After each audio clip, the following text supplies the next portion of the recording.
Thursday, everybody. What's up, Tiff? Good morning. I had a really close call yesterday, Molly. You did? Yeah, it was, the show went fine, but I could see there were ropes outside my window. And about 15 minutes after the show ended, this is what started happening right outside my window. So all of a sudden I could see a man over the building and other men, just hanging out. Just hanging coming out. on down.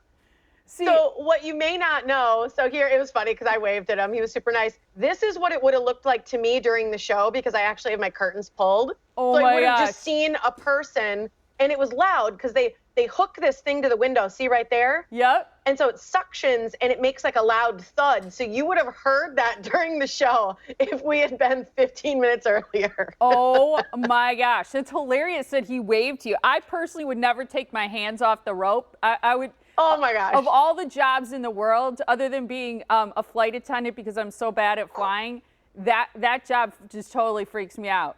And they're sitting on like a little seat that's just held by ropes. I mean, that's it. Yeah, that's a very dangerous job. I'm very impressed. But I like that you got the video. Did you have to open your window to get that?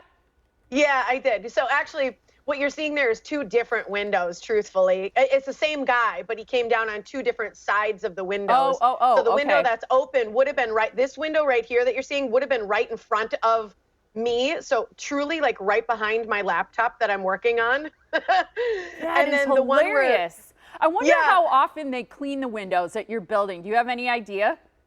I feel like this year it's been twice a year. We do get some, spiders up here. We're not too far from the lake. So but they warned us too. It's not like I didn't know that there was going to be window washing, but I'll tell you what, you don't even know what day it is or time it is anymore. And so I was not prepared to see men hanging outside my windows. I love that you got video of that. That's fantastic.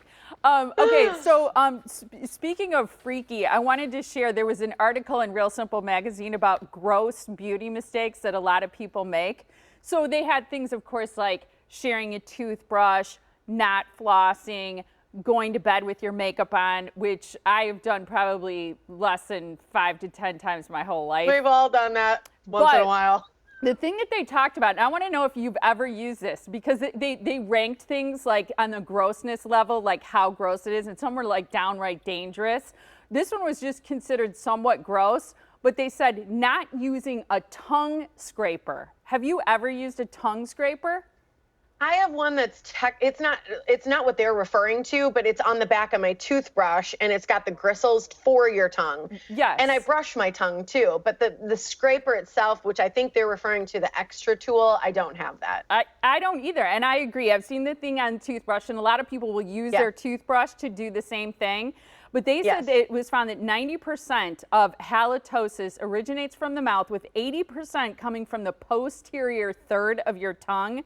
So they say this is something that you should absolutely be doing. And to remove it, there are these compounds. You have to use a tongue scraper post brushing, and doing it ideally at least once a day. Okay. Never had a tongue scraper. I think I'll stick with what I'm doing, but yeah. Sounds a little painful too. But I thought it was a good, it kind of led us to our sound off question today. We asked you on Facebook, do you wash your face every night? Because I think a lot of people start out the day washing their face, but do you do it every night?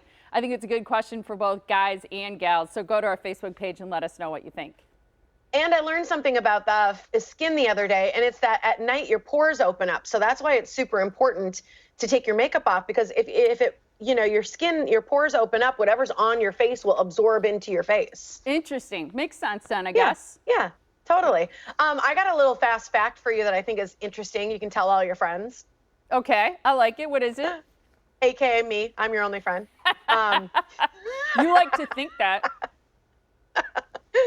Okay, so do you know why or how the N95 mask was inspired?